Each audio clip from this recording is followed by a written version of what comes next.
Entonces, como les decía en la clase anterior, es una clase en la cual se cierra este puzzle, y esta simetría entre onda-corpúsculo, tanto para partículas tipo luz como partículas tipo materia.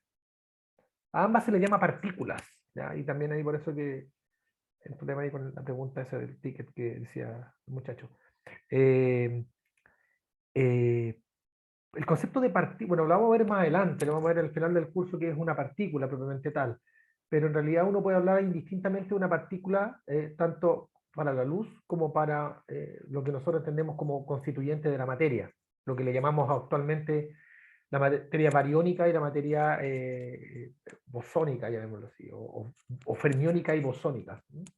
Entendiendo que bosones son las partículas que intermedian la fuerza y los fermiones son los que constituyen lo que entendemos por materia, propiamente tal. Pero bueno, eso lo vamos a ver después. Bueno, hoy día lo que vamos a hacer, vamos a continuar con esta revisión de la mecánica cuántica, que en cierta forma lo que vemos acá es bastante, llamémoslo así, o sea, hay mucho que estudiar, ¿ya? Pero nosotros vemos solamente una pincelada.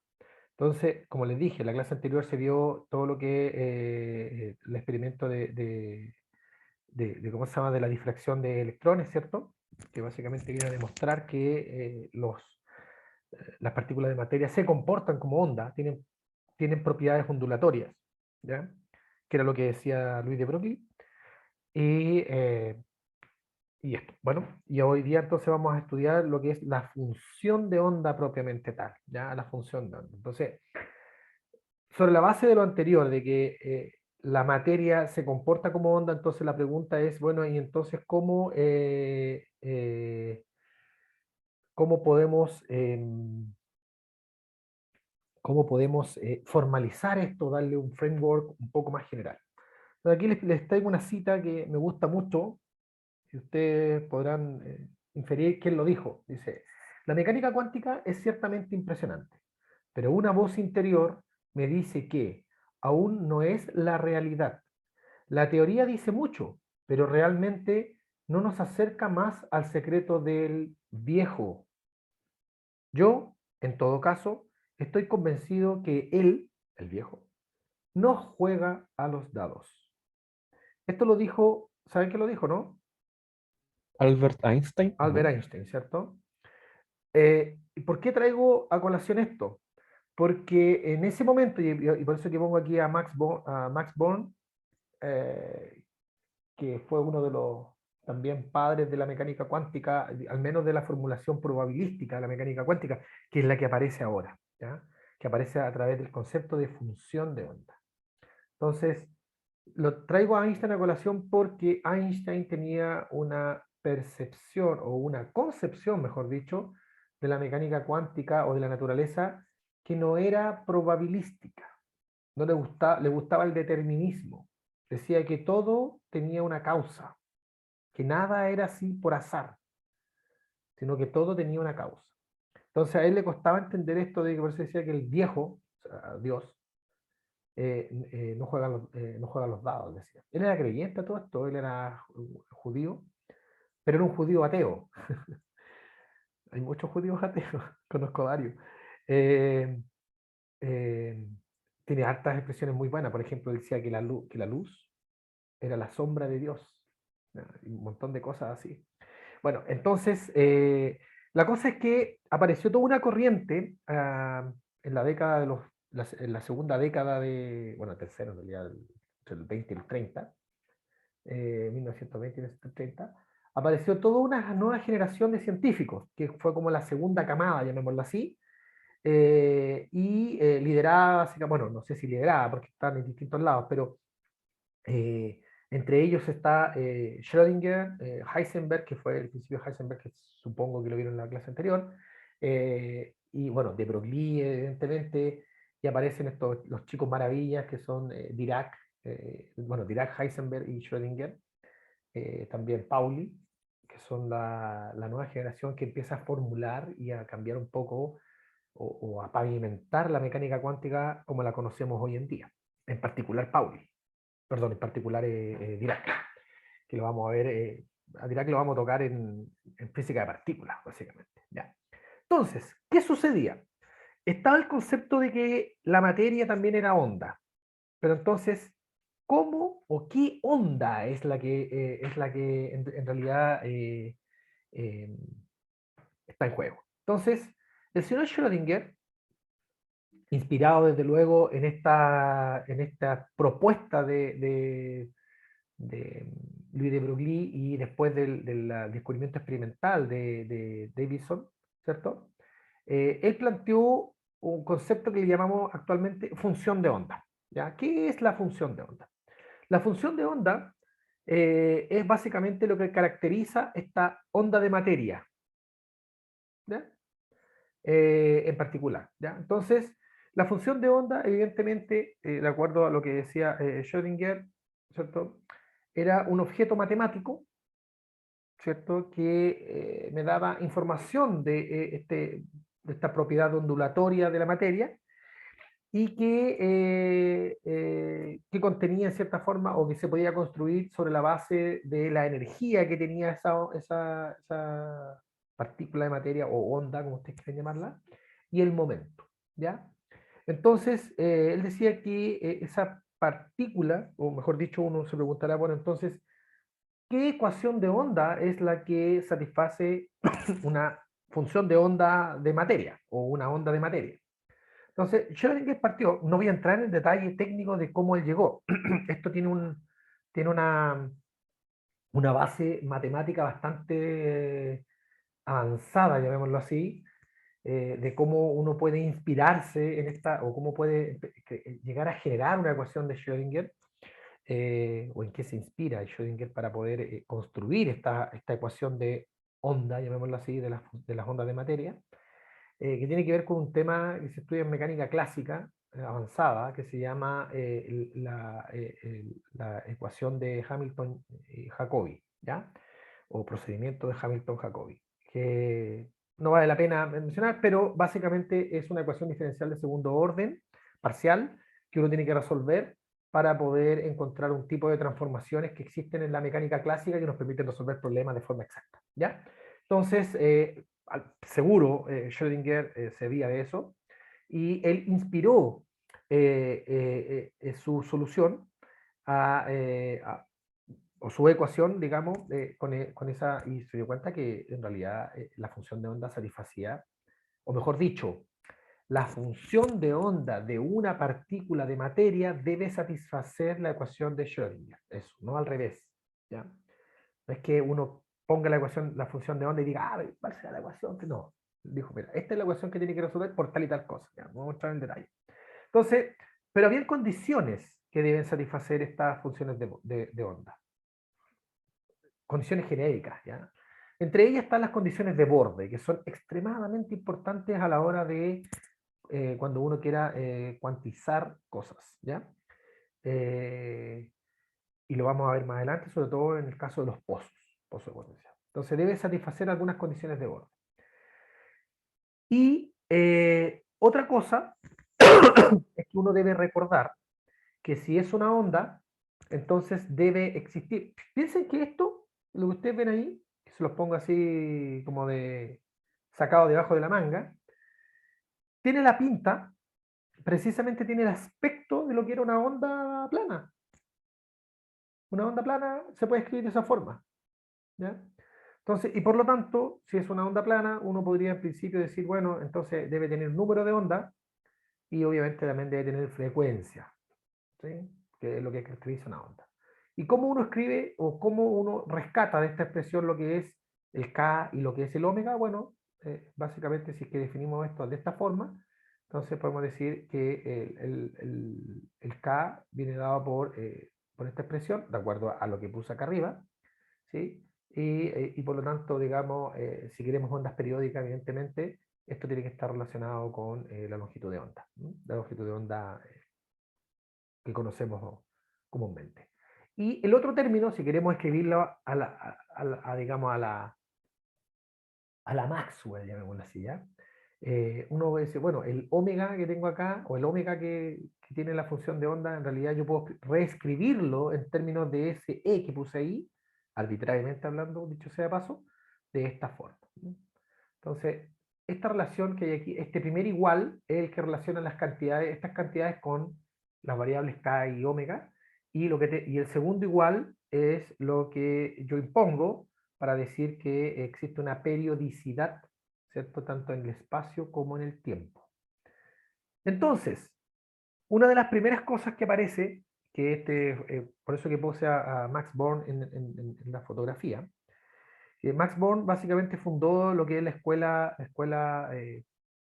llamémoslo así, o mejor dicho, esta versión probabilística de la mecánica cuántica. Entonces, él dijo, mira, primero vamos a ver que uno puede interpretar esta función de onda como básicamente como una especie de densidad de probabilidad. Mejor dicho, que el cuadrado de la función de onda es la densidad de probabilidad. Entonces, si es así, de probabilidad de encontrar la partícula. ¿Ya? Si es así, entonces, si yo integro esa densidad de probabilidad entre menos infinito e infinito, densidad de probabilidad al cuadrado, o mejor dicho, función de onda al cuadrado, o módulo de la función de onda al cuadrado, es lo que le llamamos densidad de probabilidad. Entonces, obviamente eso me va a dar un número, ¿sí? Entonces lo que vamos a hacer es que lo vamos a normalizar a 1. ¿Qué quiere decir eso? Quiere decir que si yo integro, si tengo una densidad de probabilidad de encontrar la partícula en algún lugar del universo, e integro sobre todo el universo, obviamente la voy a encontrar, por la probabilidad de encontrarla es 1. Entonces se normaliza. ¿Ya? Entonces, a eso le llamo densidad de probabilidad, Max Born, y entonces él le dio una interpretación a esta onda de materia, o en particular al módulo cuadrado de esa onda de materia, como una densidad de probabilidad de encontrar esa partícula en algún lugar del espacio, fíjense, del espacio, y está integrado en R. Estamos hablando de cosas bien genéricas acá, ¿ya? Esa fue la interpretación de Max Born del asunto. Hay más cosas, tiene que ver con, vamos a ver que además de si hay probabilidad, hay corrientes de probabilidad, hay harta definición que aparece circundante a esta definición de densidad de probabilidad, ¿ya? O a esta forma de entender la naturaleza a través de densidades de probabilidad. Pero aquí lo importante, en principio, si bien esto es muy importante desde el punto de vista de la interpretación, desde el punto de vista, como decía un amigo, calculístico, ¿ya? De cómo llegar a expresiones que yo pueda ir y medir experimentalmente, es donde aparece lo magistral de Schrödinger. ¿Ya? Schrödinger, como les dije originalmente, dijo que la ecuación que debe satisfacer la función de onda que caracteriza la onda de materia, a la que Max Born le atribuyó propiedades probabilísticas, y todo lo que ustedes quieran, debe satisfacer la ecuación de Schrödinger. Lo que les quiero decir, chicos, es que la interpretación de Max Born, la interpretación, es una cosa. Lo otro muy distinto, que es interpretación independiente, llamémoslo así, es la ecuación de Schrödinger. La ecuación de Schrödinger no requiere de una interpretación para funcionar. ¿Me explico? Entonces, el señor Schrödinger, como les dije, planteó esta ecuación, que es una ecuación de Hamilton-Jacobi, ¿ya? Para un potencial en particular, y que fíjese que es una función que depende cuadráticamente de la posición, o de la derivada, mejor dicho, y es lineal en la derivada respecto al tiempo. Es decir, el tiempo y el espacio, en este caso, a nivel de Schrödinger, eh, tienen comportamientos distintos. ¿Ya? Vamos a ver cuando vemos física partícula que la ecuación de Dirac, que es la generalización de esta ecuación, eh, eh, pone al tiempo y al espacio al mismo nivel. Es decir, depende, si es que, o sea, depende del mismo grado de la derivada, en ambos casos. O sea, si es lineal en el tiempo, es lineal en el espacio. Si fuese cuadrática en el espacio, entonces es cuadrática en el tiempo. ¿Ya? Hay una simetría. En el caso de la ecuación de Dirac es lineal, pero no es lo mismo, ya no es el caso. Lo que les quiero decir es que esta ecuación de Schrödinger es una ecuación de Schrödinger que no funciona para temas relativistas, solamente funciona para temas no relativistas. Ya, los pongo como antecedente. Entonces, esta es la ecuación de Schrödinger que uno tiene que resolver para encontrar la función de onda. Entonces, ¿para qué quiero encontrar la función de onda? Bueno, porque de acuerdo a la interpretación de Max Born, si yo tengo la función de onda, en principio, yo podría calcular probabilidades de encontrar las partículas en tal lugar, tal o cual lugar. Entonces, ¿qué es lo que sucede con esta interpretación de Schrödinger o esta formulación de Schrödinger y estas interpretaciones, ¿cierto? Es que antes, hasta Schrödinger, básicamente, todo era, o sea, mejor, miento, hasta antes de la aparición de Max Born y Schrödinger y todo este grupito, la mecánica cuántica, si bien era cuántica, ¿ya? No aparecía el concepto de probabilidad. Por ejemplo, si ustedes van y revisan el átomo de Bohr, el átomo de Bohr te habla de el primer radio, el segundo radio, el tercer radio, en fin, ¿cierto? Dice, no hay no existe el caso, digamos, de un radio entre el R1 y el R2, es o R1 o R2 o R3, pero no R con 1.5 veces R. Lo mismo con las velocidades, ¿cierto? Lo mismo con el momentum, con la energía, está todo cuantizado. Pero no habla de probabilidad. En ningún momento Bohr habla de que existe una probabilidad de encontrar un electrón en el primer estado excitado o en el segundo estado, no sé, ¿cierto? Con cierta energía. No habla de eso. Es determinista, en cierta forma. ¿Qué es lo que sucede con esta aparición de este nuevo grupo de físicos del 25 en adelante, digámoslo así? Es que ellos ya empezaron a tomar a, a aprender, ¿cierto? Una forma de interpretar la naturaleza, no solo desde el punto de vista cuántico, sino que además introducen el concepto de probabilidad de que el estado o del átomo o de un cierto fenómeno físico cuántico esté en un estado o en otro. Hablan de una probabilidad, o hablan de probabilidad de medir algo, hablan de probabilidad, siempre aparece el concepto de probabilidad. Entonces, eso quiere decir que ya esta cosa de decir, porque piensen también, chicos, recuerden que seguramente lo vieron en la clase anterior, recuerden que también está este principio de incertidumbre de Heisenberg, que me dice que yo no puedo medir con precisión infinita, ¿cierto? Una cantidad sin arruinar, o mejor dicho, sin tener incerteza en la otra. Existe un límite para una precisión. Y ese límite de la precisión te dice que en realidad intrínsecamente yo ya no puedo, como en mecánica clásica, medir dos cosas relacionadas con una precisión infinita, como si lo puedo hacer en mecánica clásica. Yo puedo medir posición y momentum en mecánica clásica de forma, digamos, sin ningún problema. Mecánica cuántica no. Si mido la posición con mucha precisión, entonces voy a tener una incerteza tremenda en el momentum, y al revés, mido el momentum con una precisión muy alta, voy a tener una incerteza tremenda de dónde está ubicada. Entonces empieza a cobrar sentido este concepto de probabilidad, ¿ya? De que ahora existe la probabilidad de estar en muchos lugares y que solo la observación del hecho es el que, ¿cierto? Me dice a mí dónde están las cosas, ¿cierto? Bueno, entonces, sin entrar más en preámbulo de esto,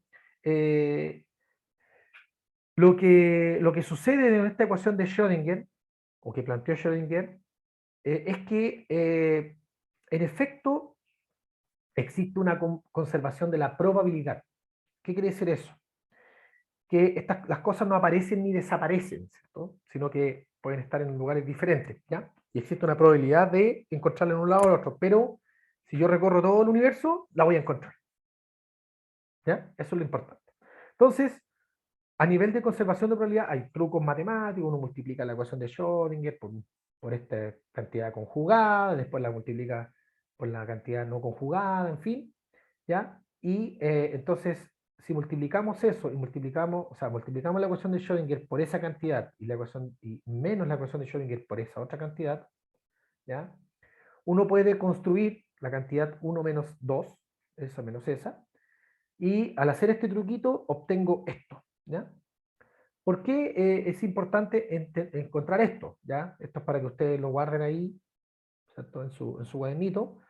Y porque esto me permite a mí dar una interpretación de las cantidades que constituyen la ecuación de Schrödinger. En particular, aparece el módulo cuadrado de la función de onda, que es el mismo que está acá, que es el que Max Born le atribuyó como densidad de probabilidad. Entonces, lo que está diciendo, fíjese, que la variación en el tiempo de la densidad de probabilidad tiene que ser igual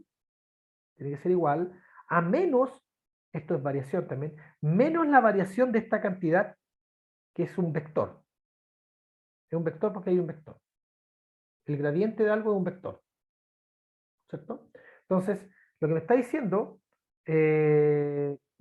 es que la derivada de esta densidad de probabilidad, a la que le vamos a llamar ρ, para no andar, digamos, acarreando estas cosas, a esto le vamos a llamar ρ, y le vamos a llamar densidad de probabilidad, y a todo esto otro bicho de acá le vamos a llamar j. En el mismo espíritu que le llamamos j a ese j en 120, ¿ya? Que es la densidad de corriente. Esto también se llama mecánica cuántica de densidad de corriente, pero la diferencia es que es una corriente de probabilidad, no una corriente eléctrica propiamente tal, sino que una corriente de probabilidad. Entonces lo que nos está diciendo esta ecuación es que la probabilidad se conserva, ¿sí? O mejor dicho, si hay una variación, fíjense, si hay una variación de la densidad de probabilidad con respecto al tiempo, es decir, que lo que tengo a la izquierda es distinto de cero, entonces eso lo tiene que compensar una variación de la corriente de probabilidad en el espacio. ¿Vale? Entonces, es lo que se conoce, este tipo de ecuaciones, chicos, por todo esto, una vez, no sé si hay chicos acá o chicas de obras civiles o de mecánica, probable también, o los mineros, si estudian mecánica de fluido, que probablemente lo van a hacer, ya, en algunos casos, van a encontrarse con este tipo de ecuaciones de conservación. Porque son ecuaciones de conservación, lo que dice es que cosas que varían en el tiempo, ¿cierto? Para que cosas varíen en el tiempo, también tienen que variar cosas en el espacio. ¿Por qué? Porque al final del día, la probabilidad al final del día es una cantidad conservada, ¿ya? Entonces, tiene que compensarse de alguna forma. Entonces, a esto le llamamos densidad de probabilidad. Alan, dígame. Profe, ¿qué significaba el asterisco a la derecha de ese Conjugado. símbolo? ¿Ustedes han Ah, visto vale. variable compleja o no? Conjugado significa, conjugado, si tengo, porque fíjense que la función de onda es compleja, en general, es compleja. Tiene una parte real y una parte imaginaria. ¿Ya? Cuando pongo asterisco, lo que estoy diciendo es que estoy cambiándole el signo a la parte imaginaria. X más X más y latina por y, es un número z real, por ejemplo, y su conjugado, es decir, z asterisco, como el que está acá, sería x menos i. En el caso de acá, en el caso de la exponencial, si el phi es eso, entonces el phi estrellita o asterisco va a ser phi 0 e a la menos i p.r menos et dividido por h barra. ¿Vale? Vale, profe, muchas Y gracias. siempre un número complejo, por su complejo conjugado, es real, por definición, es una cantidad real. ¿Ya? Porque las densidades de probabilidad son reales, po. Uno no puede tener una probabilidad compleja de tener, ¿no? ¿Cuál es la probabilidad de encontrar un electrón? No, es, eh, es 25 menos 28i. Es eso, ¿qué es 28i? Yo no puedo ir a medir, no puedo medir cantidades complejas. Perdón, no puedo medir cantidades imaginarias, ¿cierto? Solamente cantidad real. Entonces, chicos, esta es la densidad de probabilidad, para que lo recuerden, densidad de probabilidad, y esta es la corriente de probabilidad, ¿ya? Entonces, eh, fíjense que la interpretación de Max Born de esta versión, digamos, de ecuación de Schrödinger, ¿cierto? Y de que ahora existe una ecuación maestra que gobierna, ¿cierto?, las ondas de materia, calzan, pero uno a uno. Toda la parte conceptual del lado izquierdo se condice con la parte formal del lado derecho. ¿Ya? Entonces aquí tenemos esta cosa se llama ecuación de continuidad, le llaman generalmente. Y este tipo de ecuación existe para fluidos, para electromagnetismo, para ¿cómo se llama? Para, en este caso, corrientes de probabilidad, y existen muchos fenómenos, calor, un montón de cuestiones, ¿ya? Entonces, eso es cuando tenemos fenómenos conservados. Entonces, vámonos al área chica, por decirlo de una forma. Ustedes dirán, ya, profe, esto es bonito y todo, pero nosotros nos preguntan problemas en las pruebas, ¿ya? ¿Y cómo se ocupa esto? Entonces, la ecuación de Schrödinger, primero que todo, partamos que es una ecuación diferencial parcial, y por tal, es difícil resolver. Las EDO no son igual que perdón, la EDP no son igual que las EDO, ¿cierto? Las EDO son bastante más sencillas de resolver que las ecuaciones diferenciales parciales. Entonces, primero, como decía, es primer orden en T y el segundo orden en R. Partamos por ahí. Entonces, una de las estrategias que uno usa para resolver la ecuación de Schrödinger, y esto ustedes lo van a ocupar más adelante cuando resolvamos el átomo de hidrógeno, ¿ya? Es que en muchos casos, no voy a entrar en detalle en cuáles, pero en muchos casos, este tipo de ecuaciones diferenciales, dependiendo del B, por supuesto, porque si el B es muy difícil, una ecuación muy rara, entonces se nos va a las pailas la separación, en muchos casos es factible usar separación de variables. ¿Qué quiere decir la separación de variables? La separación de variables dice que yo puedo tomar mi función que ando buscando, que es mi phi, ¿cierto? Phi de r, t, lo puedo separar en la parte espacial por la parte temporal, como si fueran dos funciones separadas. ¿Ya? Una cosa así. Es decir, reemplazo el phi por la parte espacial, y la parte espacial y la parte temporal, la meto dentro de la ecuación, le pego una enjuagada, ¿cierto? Y me doy cuenta que en efecto esa forma de resolver esta ecuación tiene mucho sentido.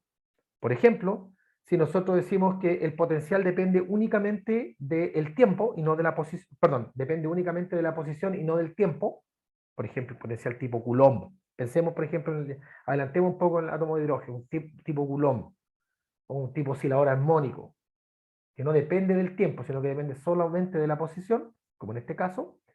Entonces, digo, bueno, veamos qué pasa si es que reemplazamos el phi o psi, se llama psi, por phi y esta otra letrita media rara, ¿ya? Entonces la meto ahí, reemplazo y me doy cuenta que puedo separar las cuestiones. Puedo separar las cosas. Fíjense cómo. Puedo tirar todo el cachureo que depende del tiempo a un lado y puedo tirar todo el cachureo que depende de la posición al otro lado y dejar las dos ecuaciones desacopladas. ¿Ya? Entonces hago este truco y me doy cuenta que en efecto puedo llegar de esta ecuación, puedo llegar a esta ecuación donde tengo, a la izquierda tengo solo cosas que dependen del tiempo y a la derecha tengo solo cosas que dependen de la posición. ¿Me explico? Esa es la estrategia, y esto les puede servir para otros cursos, no tiene por qué ser para este curso. Esa es la estrategia así como clásica para ocupar la separación de variables como una estrategia para resolver estas ecuaciones diferenciales parciales. ¿Ya? No en todas no en todas las ecuaciones diferenciales parciales funciona el separación de variables. Por ejemplo, en la ecuación de Laplace, que es un clásico que se ocupa mucho, la ecuación de Laplace, en tanto en electromagnetismo como en fluido, como en muchas otras áreas, la ecuación de Laplace es factible resolverla por separación de variables, usando este truco, si no me equivoco, en 14, 12 o 14 sistemas de ejes coordenados distintos. Entre ellas está cartesiana, esféricas, cilíndricas, biesféricas, esferoidales oblongas, esferoidales parabólicas, hiperbólicas, un montón de combinaciones tridimensionalmente hablando, en las cuales yo puedo separar la parte espacial y la parte temporal, y la parte espacial a su vez separarla en los tres ejes coordenados. ¿Ya? se los cuento. ¿Ya? Pero aquí no es tan así.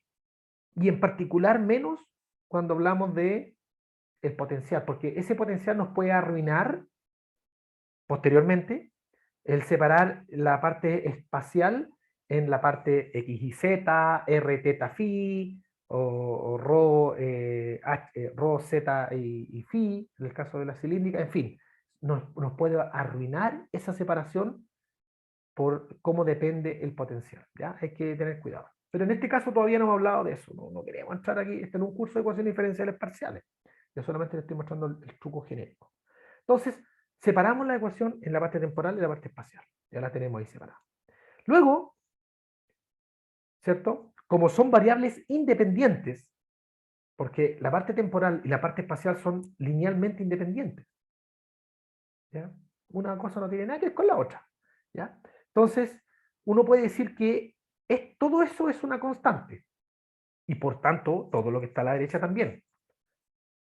¿Sí? Entonces, como son por separado, digamos, igual a algo, tienen que ser igual a algo, entonces uno puede, en principio, no voy a entrar en el detalle, uno puede decir entonces que si eso es alfa, entonces IH barra de phi A de t igual a alfa por esta función t. Y lo mismo pasa con la función espacial. Pero la gracia, fíjense, la gracia es que yo aquí todavía no he dicho la forma de la función de onda. Ojo, no le he dicho. Se las adelanté anteriormente. Pero aquí partí de la ecuación de Schrödinger, ¿no? Y dije, no, la ecuación de Schrödinger dice que debe satisfacer la función de onda. Después hice el supuesto de que podía ser variable separable, ya lo hice, en fin. Y de ahí, bueno, resolvamos la cuestión. Y resuelvo la parte espacial, o la parte temporal, perdón. Y fíjense que la parte temporal es una ecuación bastante sencilla. Me dicen que la función es igual a la derivada de la función. Eso es el exponencial, no es por dónde perderse. Y aquí el que sea igual es muy importante que sea una función compleja, porque si fuese igual a menos esto, entonces cambiaría, hay que tener cuidado ahí, ¿ya? Cambiaría el signo, ya no sería una compleja, sería real, ¿ya? Pero en fin, ya ustedes eso lo mantienen, lo manejan al pie al revés del derecho. Entonces nos dice que la función phi de t, fíjense, es una función que en principio es una exponencial de algo. Ahí está el h barra. Y luego, arbitrariamente yo le llamo a esa constante, le llamo e. Le podría haber llamado de otra forma, pero le llamé e. ¿Ya? Le llamé e. Bueno, la parte espacial de esta función, de esta ecuación, va a tener que satisfacer esta ecuación. La que ustedes ven aquí. Y esta, chiquillos, sáquenle foto, tatúensela, hagan todo, porque esta va a ser la ecuación la que en este curso ustedes van a tener que resolver para distintos casos. Y cuando digo resolver, no es volverse, insisto, volverse un experto en ecuaciones diferenciales parciales. No, señor, señora. Eso no es así. Nosotros aquí en este curso no le vamos a exigir una técnica para resolver la ecuación diferencial. Nosotros le vamos a dar las soluciones, o ustedes van a contar con las soluciones en los distintos casos. Pero lo importante es que ustedes sepan qué es lo que se está haciendo y en qué caso estamos parados. ¿Ya?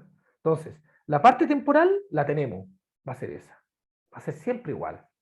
¿Ya? La parte espacial es esta ecuación y va a depender del potencial que nosotros pongamos, oscilador armónico, eh, eh, eh, eh, potencial colombiano, no sé, algún potencial tipo escalón, algún potencial tipo, digamos, pozo, en fin, muralla, dos murallas infinitas, todo eso lo vamos a ver en este curso, ¿ya? Y dependiendo de eso es como uno resuelve la función phi. Si es unidimensional, es decir, si depende solamente del x, si depende del x, el r y el θ, como en el caso del átomo de hidrógeno, por ejemplo, en fin, ¿ya? Eso lo va a dar el caso particular. Pero esta es la ecuación que ustedes tienen que resolver. Esta. La solución espacial, que también se conoce como ecuación de Schrödinger independiente del tiempo, en jerga. ¿Ya? Ojo, ojo, que en algunos libros Esto solamente, recuerden que las variables son mudas. En algunos libros, a esto que yo le llamé phi, en algunos libros le llaman psi, aparece como un tridente. En otro aparece un phi pero latino, en fin, ¿ya? Da lo mismo. Lo importante es que no dependa del tiempo, fíjese, no dependa del tiempo. Dependa solo de la posición. En eso fíjese, no en la letra que use. Ojo, ¿ya? ¿Estamos de acuerdo? Bueno, entonces, considerando todo esto, y dependiendo de cuál va a ser el potencial particularmente, me va a decir cuál va a ser el FIBO. ¿Ya? Entonces, lo importante es que de acuerdo a la separación de variables que tenemos acá, mi función de onda entonces, mi función de onda que depende del tiempo y de la posición, va a ser igual a la función de onda que depende de la posición, que es una incógnita que tengo que resolver para casos particulares, por algo que ya no es una incógnita. Que los profes ya nos lo dieron, que es e a la i, e t menos t0 dividido por h barra, que es la solución temporal, ¿cierto?, de esta ecuación de Schrödinger más grande. ¿Me explico? Bueno, dicho lo anterior, entonces, dado que ese alfa le llamamos E, que es la energía a propósito, nosotros podemos escribir también esta ecuación de Schrödinger que tenemos arriba, espacial, como esta expresión que está abajo. Y es así como la van a ver generalmente en todos los libros de física. ¿Sí? Así que esto, foto, tatuaje, ¿cierto? Enmarcarla ahí en el baño para verla y acordarse cómo es. Ok. Entonces, esta es la ecuación de Schrödinger que uno tiene que resolver para poder encontrar la función de onda, porque si encuentro la función de onda, como vamos a ver ahora, vamos a poder medir cosas. O mejor dicho, predecir cosas, que después vamos al laboratorio y las podemos medir. ¿Mm? Bueno, ¿qué es lo que uno mide y cómo se mide? ¿Ya?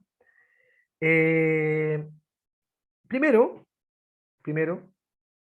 hay que considerar que cuando yo quiero medir una cantidad, por ejemplo, como la posición, en el contexto de esta ecuación de Schrödinger, hay que considerar ciertos detallitos. El primer detallito es que cuando quiero medir posición, debo tener muy presente, que el concepto de posición, de momentum también, em, se alejan, se alejan un poco de esa forma clásica de entender lo que es la posición y el momento. ¿En qué sentido? No es que el momento no sea momento ni la posición no sea posición, no, sigue siendo lo mismo, solo que matemáticamente hablando, la posición y el momentum pasan a ser lo que se conoce como en matemática un operador. ¿Qué quiere decir un operador? Quiere decir algo que actúa sobre otra cosa. Por ejemplo, la multiplicación opera sobre algo. La integral también es un operador, ¿cierto? Le hace algo a una función que yo le doy como un input. La derivada también es un operador, porque le hace algo a esa función que yo le doy como un input. ¿Sí? Elevar es una operación. Sacar el logaritmo es una operación. Hay muchas cosas que son operaciones, ¿ya? Le hace algo a la función, a lo que yo le estoy entregando como input. Entonces, en mecánica cuántica, tanto la posición como el momentum son operadores. Aquí el momentum es más evidente. ¿Por qué es más evidente? Porque aquí el momentum aparece como una derivada. Vamos a ver qué diablos es eso, ¿ya? Y la posición no se ve como tan evidente porque dice, no, pero si la posición sigue siendo X, sí, lo que pasa es que la ecuación de Schrödinger está escrita en el espacio de las coordenadas. ¿Ya? Yo podría escribir todo esto en el espacio de los momentum.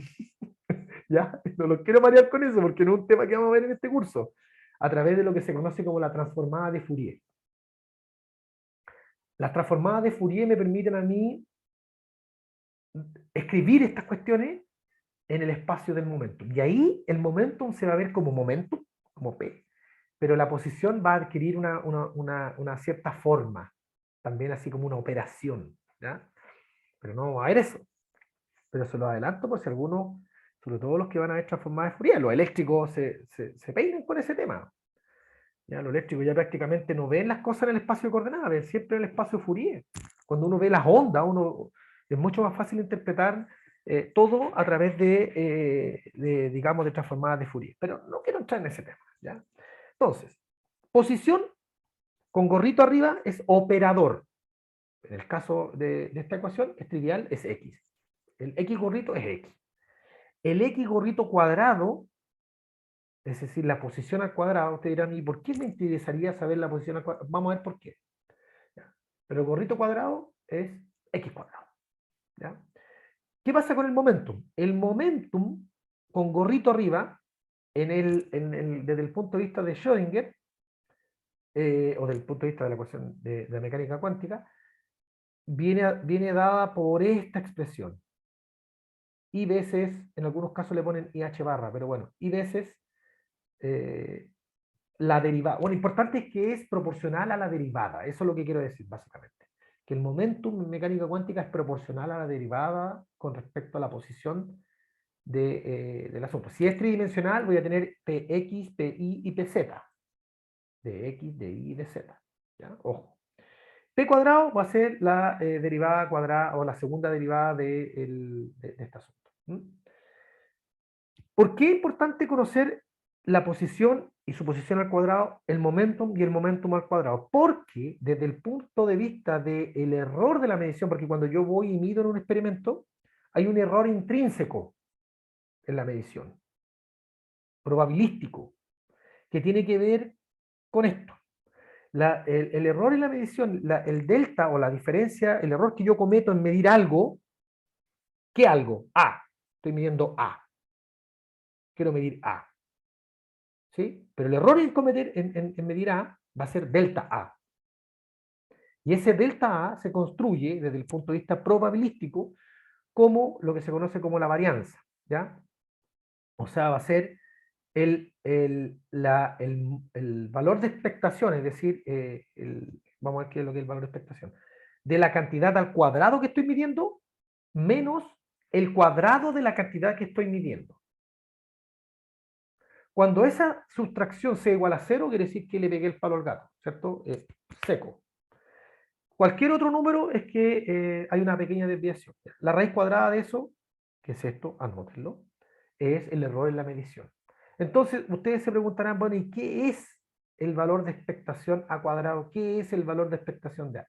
Bueno, por eso es importante saber cómo se escriben la posición y el momentum, porque, de acuerdo a la prescripción de Born, ¿cierto? Schrödinger, es que cuando yo quiero calcular el valor de expectación de una cantidad, sea esta la posición, el momentum o cualquier otra, por construcción, dado que la función de onda es, la función de onda es la densidad de probabilidad,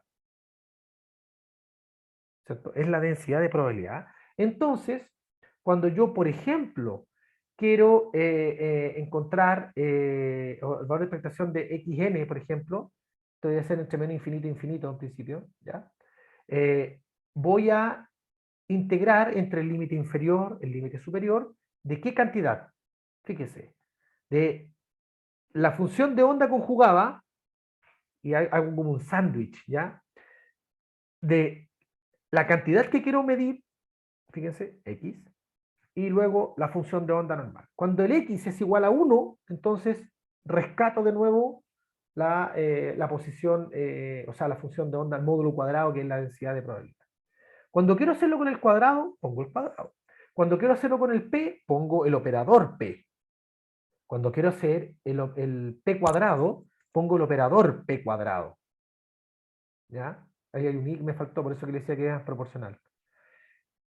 ¿Me explico? Entonces, cuando uno hace eso, ¿sí? En realidad uno tiene que poner el phi mayúscula, pero como aquí el complejo conjugado y con el, o sea, esto por el complejo conjugado se me va a la parte temporal, ¿ya? Ustedes pueden demostrar que phi por phi asterisco, phi asterisco por phi, o phi asterisco, va a ser esta cantidad por esta cantidad asterisco, por esta cantidad asterisco, que es básicamente cambiarle el más. Entonces, E por menos I, E, N, T, H, por E, por a la I, E, N, T, H, es 1. Este numerito, por su complejo conjugado, es 1. Entonces, solamente me va a quedar phi por phi conjugado. ¿Ya? Que es lo que puse ahí. ¿Ya? Esto es para que les quede claro que no lo estoy pasando un golazo al no poner el tridente y poner solamente el phi. ¿Por qué? Porque la dependencia temporal aquí es inocua. ¿Ya? Es inocua. Entonces uno podría escribir indistintamente ρ como eso por eso conjugado. Y es entre medio de esa cuestión es donde pongo la cantidad que yo quiero calcular el valor de expectación. ¿Ya? Entonces, es así como yo encuentro la densidad de probabilidad. Entonces, fíjese que la densidad de probabilidad aquí dice que no depende del tiempo. No depende del tiempo. Entonces, eso es fantástico. Eso es fantástico, ¿ya? O es más fácil. Entonces, dado que la probabilidad de encontrar una partícula en todo el espacio es 1, uno puede hablar de una normalización. Es decir, que entre menos infinito y infinito, ρ de x en d de x es igual a 1. Ese n que teníamos originalmente es igual a 1. ¿Ya? O imponemos que sea igual a 1. Entonces, te dirá, bueno, ¿y de qué me sirve eso? Bueno, porque cuando usted resuelve la ecuación de Schrödinger, ese phi que está ahí, o esa función de onda que usted encuentra, no necesariamente está normalizada. Es decir, si usted calcula el módulo cuadrado de esa función que le entrega, que le escupe la ecuación de Schrödinger después de que usted la resuelve, y usted encuentra la probabilidad entre menos infinito e infinito de esa cantidad módulo cuadrado, ¿cierto? En D la variable, le va a dar un número. No necesariamente le va a dar 1. Entonces, ¿usted qué es lo que tiene que hacer? Tiene que decir, es que entonces lo que tengo que hacer es dividir mi función de onda escupida por la ecuación de Schrödinger, la tengo que dividir por la raíz cuadrada de esa cantidad que encontré. Tal que cuando haga phi por phi conjugado, me quede n partido por n en esta integral. ¿Me explico? O sea, que me quede un 1. Entonces, esa es la forma de normalizar o encontrar las constantes para normalizar mi función de onda. Es muy importante, chiquillos, que ustedes encuentren la función de onda y que la función de onda esté normalizada. Si no está normalizada, me va a dar una probabilidad cualquier lecera. Ojo con eso. ¿Ya? Entonces, aquí hay una interpretación que ustedes probablemente la habrán escuchado de Schrödinger y compañía, que tiene que ver con esto de la medición. Entonces, lo que plantea la mecánica cuántica es que el sistema físico, en principio, es una combinación lineal de estados. Es decir, y pongamos el caso del gato de Schrödinger, que es un caso como emblemático, llamémoslo así, para tratar de esbozar un poco la idea. Pero aquí hay dos estados nomás, vivo y muerto. ¿Ya? Entonces, el gato de Schrödinger, o mejor dicho, lo que dice la interpretación probabilística de la mecánica cuántica, es que cualquier sistema físico cuántico es una combinación de estados posibles y que no puedo saber en cuál estado está hasta que yo mida. Entonces, de ahí viene el gato de Schrödinger. Porque Schrödinger dijo, bueno, ¿cómo lo puedo ejemplificar? Muy fácil. Aquí adentro de esta caja tengo un gato. ¿Cuáles son los estados posibles del gato dentro de la caja? El gato o está vivo o está muerto. Pero está dentro de la caja. Y usted no puede saber si está vivo o está muerto, sino hasta abrir la caja. Hasta antes de abrir la caja, el gato tiene una cierta probabilidad de estar vivo y una cierta probabilidad de estar muerto. O sea, es decir, puede estar en el estado A, vivo, o en el estado B, muerto. Lo mismo sucede para las partículas de materia. Las partículas pueden estar en muchos estados posibles, no solamente vivo y muerto, como en el caso de Schrödinger, sino que en el estado 1, 2, 3, 4, 5, N. Y entonces, mientras yo no mida, mientras yo no interfiera en saber en qué estado está esa partícula de toda esa torre de estados posibles, entonces la partícula está en todos sus estados posibles. ¿Me explico, no? Entonces, por eso que la función de onda es un muy buen objeto para caracterizar los estados. Porque, y ustedes dirán, bueno, pero ¿por qué hablan de estado 1, estado 2? ¿Y por qué no puede ser como cuando uno tiene un objeto clásico, ¿cierto? Que es continuo. Bueno, vamos a ver cuando resolvamos la ecuación de Schrödinger para casos particulares, que aparece los estados cuantizados de forma natural. ¿Ya? Entonces, Schrödinger explicaba, decía, bueno, la función de onda de un sistema físico cuántico va a estar caracterizada, va a tener un índice, 1, 2, 3, n. Y cada una de esas funciones de onda me va a decir cuál es la función de onda cuando el sistema esté en el estado 1, en el estado 27, en el estado 84. Pero cuando yo voy al laboratorio y mido, y es decir, abro la caja, lo que voy a ver voy a medir uno de esos estados, no voy a medirlos todos. No, la partícula cuando yo observe, no pueden estar en todos los estados posibles. Tiene que estar en uno. Pero mientras yo no observe, la función de onda o el sistema puede estar en cualquier parte. Que un poco por eso piensen siempre en el gato, ¿ya? Piensen siempre en el gato cuando traten de elucidar esa interpretación, porque si usted tiene un gato encerrado dentro de una caja, entendiendo que no está maullando ni nada por el estilo, usted en principio no sabe si el gato está vivo o está muerto. ¿Ya? No sabe si el gato está vivo o está muerto. Y la única forma, piensen siempre. Entonces el gato es alfa veces vivo más beta veces muerto. Esa es la función de onda del gato. Dentro de la caja. Pero cuando yo abro la caja, o el gato está vivo o está muerto. Es lo que se llama el colapso de la función. Ese en lenguaje técnico se conoce como el colapso de la función de onda. El colapso de la función de onda es cuando yo mido. Por eso que el acto de medir es muy importante. Vean mi clase anterior, sobre todo cuando uno estudia la parte del principio de certidumbre de Heisenberg, porque el acto de medir altera el sistema en mecánica cuántica. Yo cuando me pongo un termómetro debajo de mi axila, ese termómetro, por muy helado que esté, no va a ser suficiente como para cambiar mi temperatura corporal. Después de un rato lo que va a suceder es que el termómetro adquiere mi temperatura, no yo la temperatura del termómetro. Si bien el termómetro alteró localmente la temperatura debajo de mi axila, por un momento, en algún momento va a llegar de nuevo al equilibrio.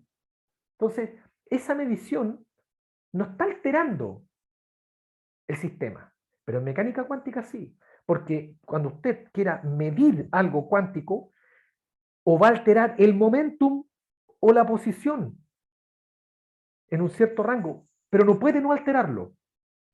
¿Por qué? Porque si usted la altera con una onda, con longitud de onda muy chiquitita, va a tener una imprecisión en el momento. Y si la hace al revés, va a tener una imprecisión en la posición. Una longitud de onda muy grande no tiene una resolución espacial buena. En fin.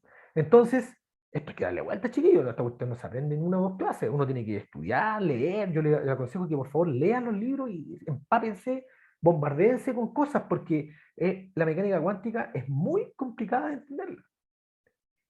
De hecho, no se entiende. Como decía, ¿cómo se llama? Fíjense que aquí les puse los psi, pero en realidad podría poner perfectamente los phi, porque ya demostramos que los phi son cantidades iguales, ¿cierto? Phi cuadrado, módulo phi cuadrado, igual que un módulo psi cuadrado, porque no depende del tiempo. Fíjense, aquí lo voy a calcular explícitamente. Ahí lo voy a escribir como los tenía escrito antes. Y los calculo explícitamente. Voy a calcular el error en la medición. Esto. Quiero calcularlo. ¿Ya? Para calcularlo, ¿cierto? Uno tiene que ir a un caso particular, que es el caso de la partícula libre, que es un tema que vamos a resolver ahora, o lo vamos a hacer en detalle en la próxima clase, ¿ya? Que lo vamos a ver, ojo, no se asusten, no es que yo no voy a ver esta parte, la vamos a ver, ¿ya? Solamente estoy tratando de esbozar cómo se mide, ¿ya? Por el momento. Entonces, ya, esto es un tecnicismo, B igual constante, ¿cierto? Vamos a ver por qué es constante igual a cero, potencial infinito, ¿ya? Quiere decir que estoy dentro de una caja donde, perdón, esta es la partícula libre, perdón, partícula libre. Esta es la partícula libre. ¿Qué quiere decir una partícula libre? Una partícula libre es que no siente ninguna fuerza de ningún lado. Y si no hay fuerza externa, entonces no hay potencial. Eso nos dice Newton. Si no hay fuerza externa, no hay potenciales. Potencial igual cero. Entonces, la ecuación de Schrödinger, independiente del tiempo, para una partícula libre, una onda de materia libre, va a ser esta. Fíjense. ¿Y cómo resuelvo eso? Ya, pero en 3D no, pues, veámoslo unidimensional. ¿Ya? Veámoslo, eso en 3D, ya, filo, ya, ok, pero nosotros queremos hacerla unidimensional. ¿Por qué? Porque no queremos complejizar la matemática innecesariamente, queremos tratar de entender el concepto que hay detrás. Entonces, en vez de pensarla tridimensionalmente, pensémosla unidimensionalmente. Es decir, que depende solamente de la posición X. Es un ejercicio académico, que la función de onda se propaga solamente en la dirección X. Entonces, digo, bueno, pero esta ecuación es bastante sencilla, po. La he visto muchas veces, esta ecuación diferencial ordinaria, pasa a ser ordinaria, porque ya no hay otras variables. Pero esto es muy sencillo. Tiene este aspecto la solución. ¿Ya? Entonces, digo, a ver, probemos esa solución. ¿Qué pasa si phi es eso? Meto phi meto mi función dentro de ti, le echo para adelante, ¿cierto? Me doy cuenta que E es igual a h barra k cuadrado partido por 2m. ¡Oh! ¡Qué simpático! Porque dado que K es igual a 2pi partido por lambda, entonces, ¡ups! Mire qué bonito. Resulta que, de acuerdo a de Broglie, ¿cierto? De Broglie nos decía que el momentum, ¿cierto?, está relacionado con, o sea, mejor dicho, que la longitud de onda, ¿cierto?, de, de la onda de materia tenía una relación de dispersión, ¿cierto? Se relacionaban. Entonces, al final del día, lo que voy a obtener es que este E que tengo acá arriba, de acuerdo a esto, puedo escribirlo sin ningún tipo de, digamos, problema, como P cuadrado partido por 2m, que es precisamente la energía clásica de una partícula. Es precisamente la energía clásica de una partícula. Entonces,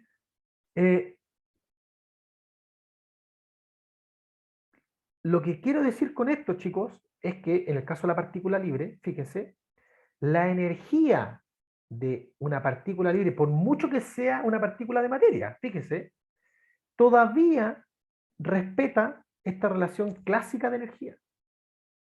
Todavía es P cuadrado partido por 2m. Todavía aquí el E no tiene un subíndice N, como en el átomo de hidrógeno, que decía que energía puede ser tanto, o tanto, o tanto, o tanto, pero no pueden haber energía entre medio. Aquí no tenemos ese problema. Entonces, mire qué simpático.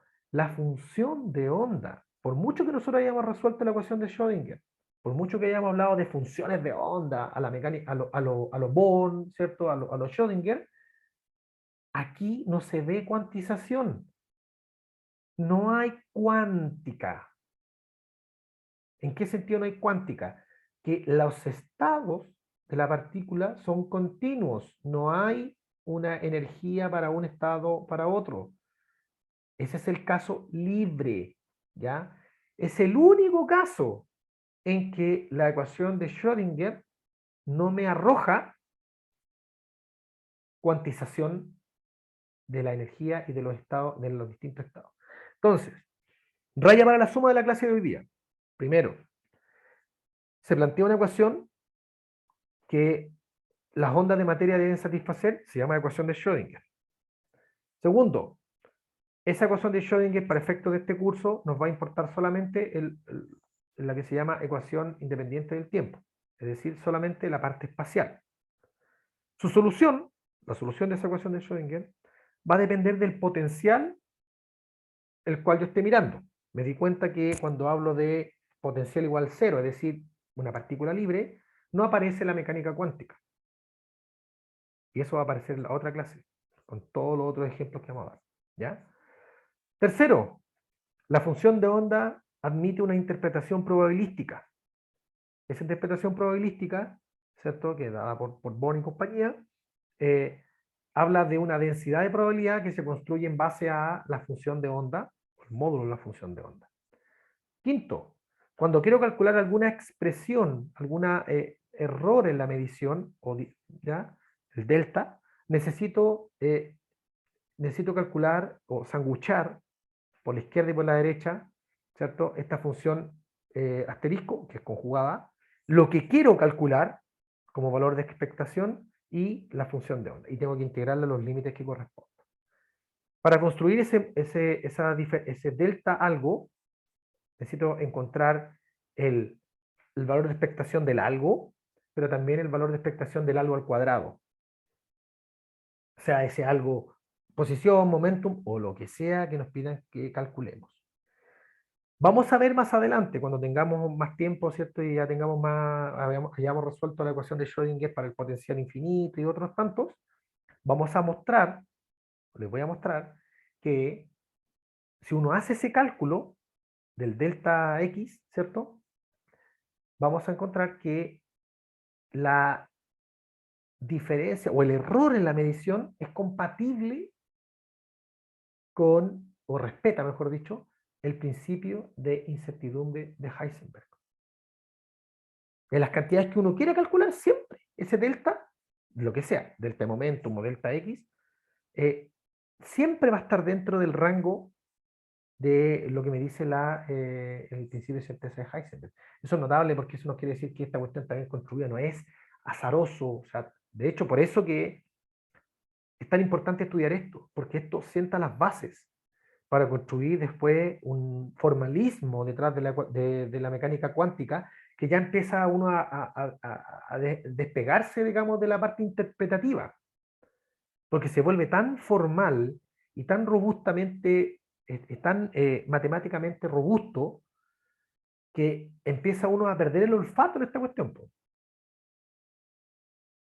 La matemática empieza a cobrar tal importancia que, y tal robustez, que después, incluso no teniendo feeling u olfato con el suceso físico, se le cree al resultado porque formalmente hablando está tan bien construido que yo le puedo creer esa predicción, que es lo que decía Feynman.